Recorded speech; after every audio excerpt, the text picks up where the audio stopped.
What's up, guys? Josh Law here with the Card Guys, and you just watched the world premiere for the Courage token and Ironsong versus a new legendary for the Warrior class. So we're gonna have a little chit chat about the cards, and I'll give some of my thoughts on how the Courage token and the new equipment will play a role in Dorinthia and in Bolton. So before we talk about each hero, let's just talk about the token and the equipment in general.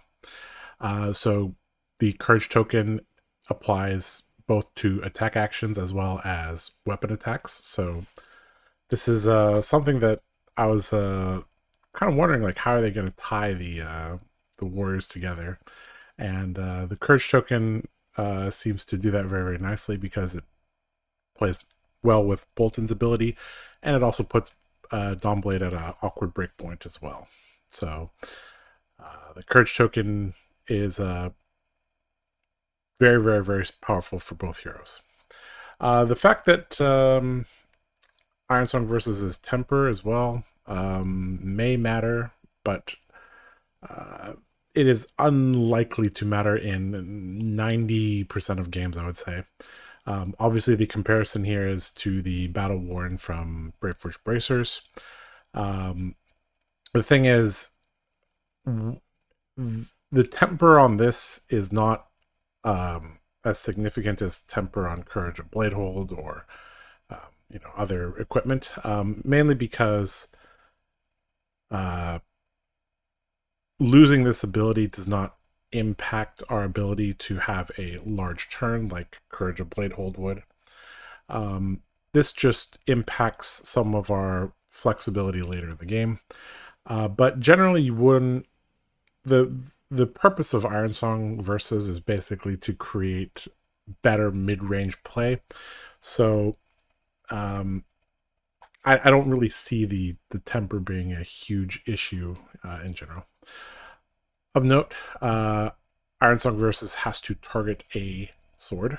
So there are two Dawnblades, Jubil, Raiden, and the Centauri Saber that you can target.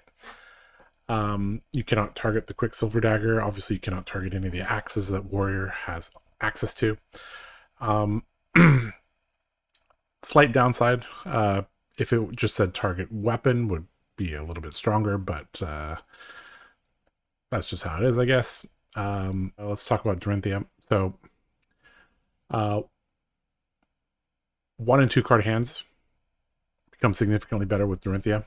The main reason for this is that a 1 or 2 card hand in the past used to be just a swing for 3, or possibly if you got a counter on it, you would be swinging for 4, trying to preserve a counter with an attack react.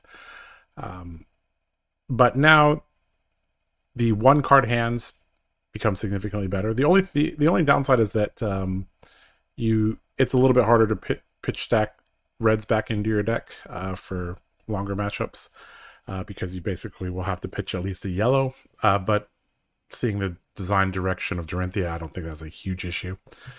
2 card hands, like I said, you basically are raising the stakes. So when you're swinging, in the past when you were protecting counters, now you're able to protect the counter plus threaten another on hit, right? So in the past you were swinging for 4, threatening 7.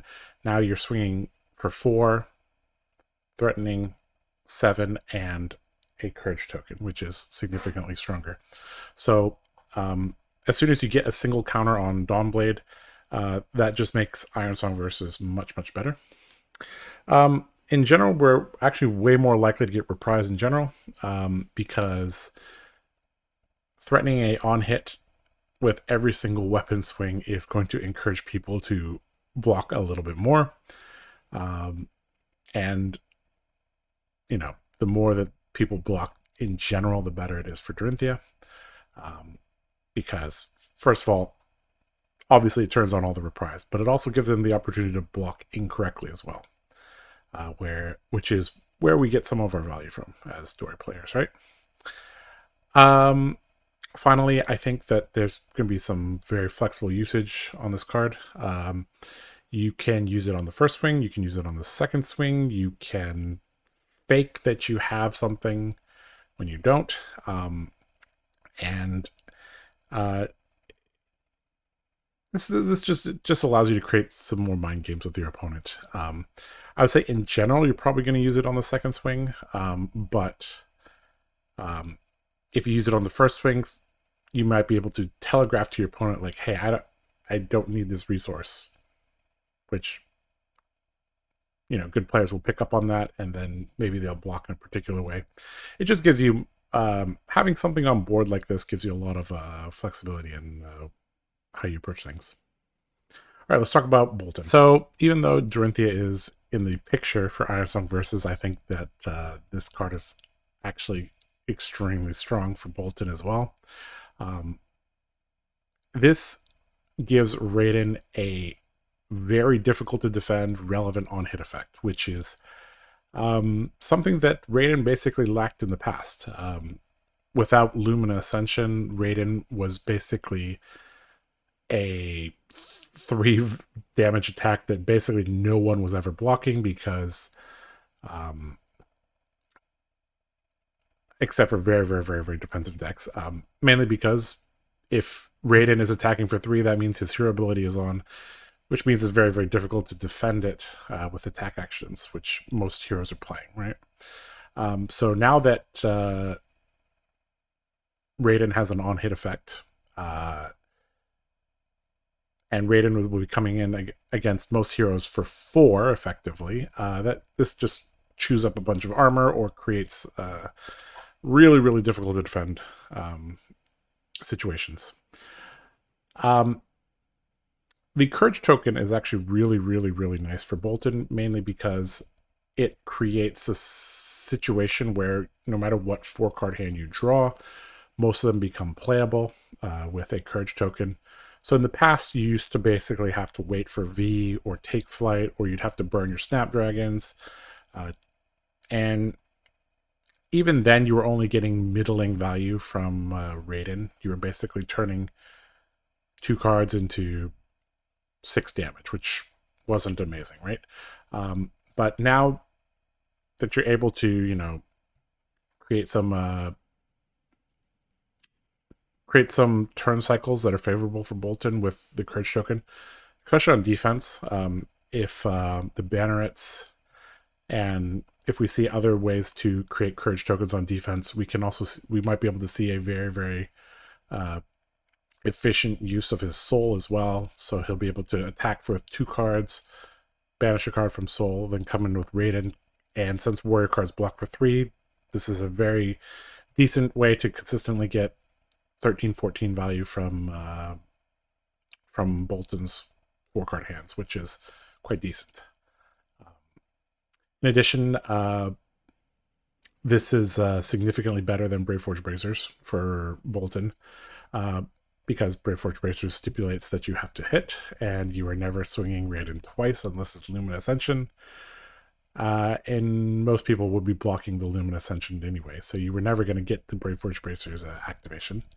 This may change how you build your deck a little bit as well. So in the past, we were very, very reliant on Tunic for V turns, for take flight turns, but we might see the resurgence of maybe a more yellow focused deck. So we're spending an energy on take flight, or we're not relying so heavily on Tunic, and then we're using the extra resource for IRONSONG Versus. So yeah, I think overall, even though Dory's in the art, I think it's still very, very good for Boltyn as well. All right, that's going to wrap up things for me. Thanks to LSS for giving me the opportunity to talk to you guys about and show the world the brand new card IRONSONG Versus, as well as the Courage token. There's going to be a lot of brewing for both warriors, yeah, I'll be putting out a couple videos in the coming days, giving my thoughts on different cards and talking about different builds. All right, I'm gonna get out of here. I'll see you guys later. Hope you have a great day. Take care.